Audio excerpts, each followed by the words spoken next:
Sebelum masuk kepada kalimat selanjutnya, ghairil maghdubi alaihim waladdallin. Sebelum masuk ke sana, maka saya ingin sempurnakan dulu dengan satu kalimat. Jika sudah semua itu kita siapkan, model petunjuk dari Nabi, turunkan dari kalangan siddiqin. Siddiqin itu sederhana. Setiap Anda baca Quran, yakini, amalkan. Siddiqin tuh. Misal, saya mau baca dulu nih.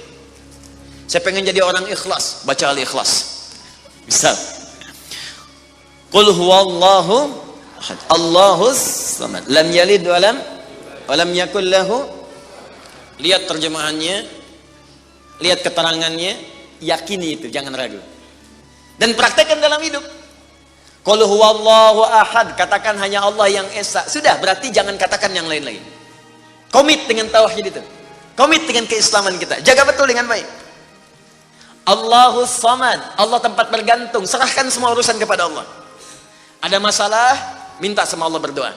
Sakit, berdoa sama Allah. Punya persoalan, gantungkan diri kepada Allah. Ikhtiar.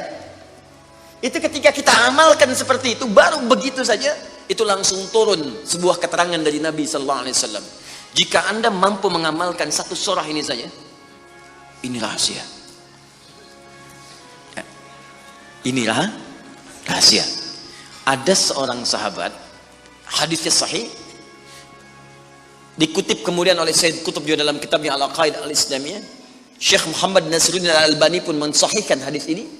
Ketika Nabi selesai kemudian menunaikan salat, terdengar seseorang berdoa. Perhatikan doanya. Doanya menggunakan pembuka surat Al-Ikhlas. Saking yakinnya Siddiq dengan ayat ini, dan dia mengamalkan kandungan isi surahnya, dia membuka doanya dengan surah ini. Saking yakinnya dengan surah ini. Perhatikan kalimatnya. Allahumma ushhidu bi annaka antal ahadas samad, alladhi lam yalid wa lam yulad wa lam yakul lahu kufuwan ahad. Allahumma inni as'aluka an taghfira liyya. Hadisnya sahih. Kata orang ini, ya Allah, saya menyaksikan, meyakini ya Allah, bahwa hanya Engkau satu-satunya Tuhan yang layak dipertuhankan dan disembah. Aku meyakini bahwa satu-satunya Engkau adalah Tuhan yang menjadi tumpuan dalam setiap permohonan. Engkau tidak beranak dan tidak diperanakan, dan tidak ada sekutu bagimu. Aku enggak minta banyak ya Allah, aku hanya mohon ampuni dosa-dosaku. Begitu selesai kalimat itu diucapkan, terdengar oleh Nabi. Apa keterangan Nabinya? Perhatikan kalimatnya. At-tadri bimadza du'i? Ya fulan, tahu enggak Anda itu baru mengucapkan kalimat apa tadi?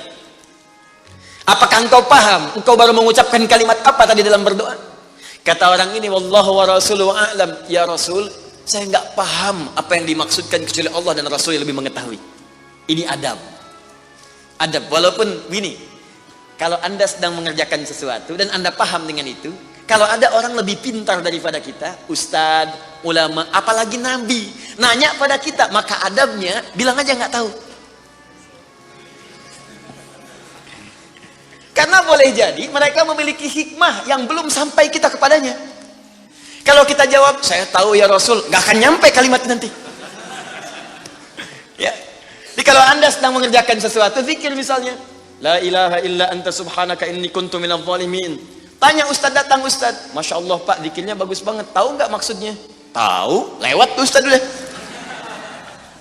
Bilang aja, belum ustaz, Allah Rasulullah alam. Oh begitu, kalau belum kenapa dibaca? Ya saya pernah dengar saja, maka diterangkan, begini maksudnya pak, begini, Anda dapat ilmu baru. Makanya sahabat seringkali kalau ditanya Rasulullah, bilangnya Allah Rasulullah alam, Allah Rasulullah alam, supaya dapat ilmu baru. Itu diantara rumus di ilmu hadis. Ini kadang-kadang orang kita sekarang sahabat bukan, tabiin bukan, tanya tahu semua. Bahkan saat ditanya buka Google dulu. Ya udah, ngapain ada ustaz? Allah wa rasuluhu a'lam. Maka apa jawab Nabi? Laqad da'uta bi asma'illahil a'zam. Diriwayat lain bismillahil a'zam. Idza du'iya biha ajab wa idza su'ila biha a'ta. Tahukah Anda? Kata Nabi, Anda baru saja berdoa dengan menyebutkan dengan yakin semua sifat-sifat Allah yang maha tinggi. Nama-nama Allah yang tertinggi. Nama Allah yang tertinggi, nama tauhidnya, Al-Ahad. Nama tertinggi. Karena dengan itulah nama ini Allah ditakdiskan, dikuduskan. Dengan nama ini Allah disembah, dan dengan nama ini Allah dipertuhankan. Kata Nabi, Anda baru berdoa dengan menyebutkan nama Allah yang paling tinggi. Yang kalau disebutkan nama itu di awal doa, maka semua doa yang disampaikan akan dikabulkan, semua permintaan akan dijawab. Tapi apakah semua orang yang membaca doa itu diawali dengan surah tadi akan dijawab? Belum tentu. Kalau tidak ada praktek sedikit dalam jiwanya. Orang dulu minta dijawab, orang sekarang sama kalimatnya. Usyhadu bi annaka antallahul ahad, as-samad, alladzi lam yalid wa lam yulad wa lam yakul lahu kufuwan ahad. Ya Allah, lancarkan rezeki saya. Tetap aja lambat dari atas. Kenapa? Karena inti ayat itu tidak dipraktekkan dulu. Diyakinkan dalam jiwa kita, benarkan ayat itu, amalkan, pakai dalam doa. Jadi, dan itu buktinya. Kemudian apa ciri orang yang akan cepat kemudian dirahmati oleh Allah? Dengan menjadikan 4 contoh yang kemarin sebagai model. Nabi, Siddiqin, Syuhada, satu lagi Salihin, orang yang mengumpulkan amal soleh. Ingat, semua Bapak Ibu sekalian, ingat kalimat ini. Saya perlambat sedikit. Bonus yang Allah berikan kepada orang yang menjadikan 4 ini sebagai model dalam kehidupan, bonus cepatnya, maka amalan yang ia kerjakan akan mempermudah doa dia dikabulkan. Tadi saya contohkan Siddiqin kan, Syuhada nggak usah ditanya. Orang-orang para syuhada itu bahkan sebelum wafatnya diberikan jalan-jalan kemudahan oleh Allah. Bahkan sebelum wafat kalau benar syahidnya, itu banyak doanya yang dikabulkan. Bukankah para ulama bagian dari mujahid fisabilillah? Berapa banyak para ulama yang mengangkat tangannya dikabulkan? Imam Ahmad bin Hanbal pernah lewat, kemudian ada seorang mengatakan, Syekh, anak saya sakit, tolong doa kepada Allah. Kata Imam Ahmad, kamu ini doa-doa sendiri katanya. Imam Ahmad ingin mengajarkan, kamu kan masih punya lisan, kamu masih punya kemudian kekuatan, minta dulu sama Allah supaya ada ikhtiar. Orang itu tiba-tiba pulang, ya dengan perasaan dia agak kecewa karena Imam Ahmad tidak mendoakannya. Ternyata ketika dia pulang, Imam Ahmad berdoa kepada Allah, ya Allah, sembuhkan anak si fulan itu. Pulang, anaknya sembuh. Allahu Akbar. Di doa ulama itu kalau benar kealimannya, kalau benar ilmunya dan khasyahnya kepada Allah, itu hujah di lisannya, bahkan firasatnya nyata. Kadang dikasih dalam mimpi, kadang kemudian bermohon kepada Allah tanpa diketahui. Ada solihin juga demikian. Bahkan turun Quran surah ke-5 ayat 35. Ya, paling kanan sebelah bawah, ya ayyuhalladzina amanu taqullaha wabtaghu ilaihil wasilah. Hai orang-orang beriman, tingkatkan terus takwamu kepada Allah dan jadikan takwa itu sebagai wasilah untuk meminta kepada Allah dari apa yang engkau inginkan. Dan kalau Anda cari takwa di Quran, bentuknya amal soleh. Tidak pernah kalimat takwa disebutkan dalam Al-Quran kecuali pada umumnya akan menyebut amal soleh. Contoh, kalimat takwa pertama langsung disebutkan orangnya di Al-Baqarah ayat 2. Dzalikal kitabu la hudal lil. Siapa mutakin orang takwa di sini? Sebutkan ayat 3 dan 4-nya. Alladzina yu'minuna bil ghaib wa yuqimunas.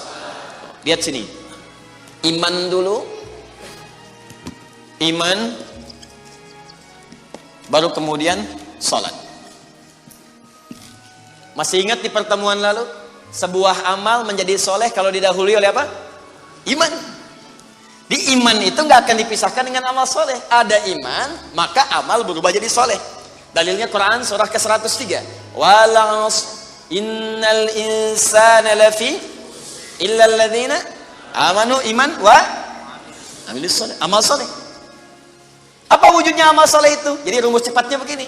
Iman akan melahirkan sebuah amal yang dengan sifat iman ini menjadi soleh. Kalau iman dipadukan dengan amal soleh, maka akan berubah menjadi takwa namanya.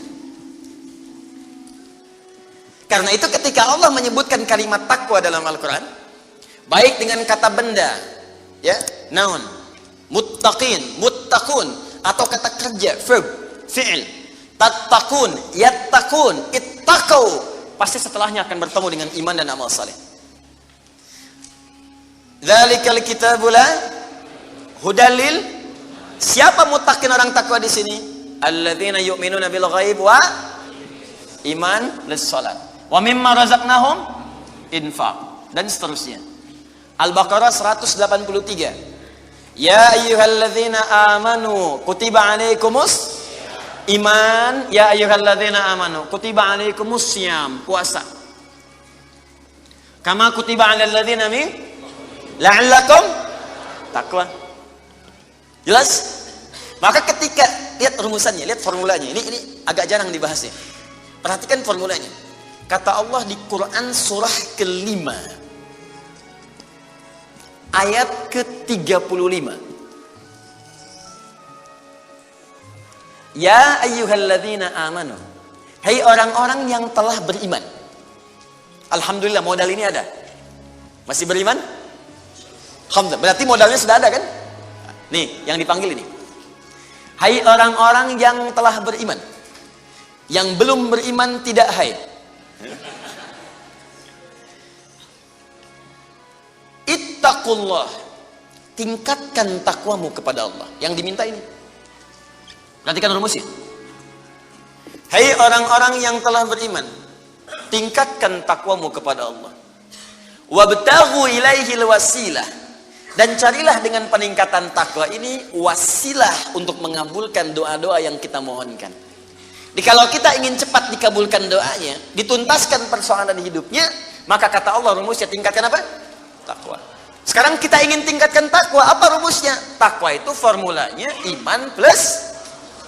Nah, intinya di sini amal soleh. Jadi kalau kita kumpulkan amal soleh, kumpulkan, itu salah satunya ciri meningkatkan takwa. Kenapa takwa ditingkatkan? Untuk mengentaskan problem kehidupan kita. Bahkan nanti ada yang belum berdoa, saking tingginya takwanya, itu masalahnya diselesaikan oleh Allah tanpa dia meminta.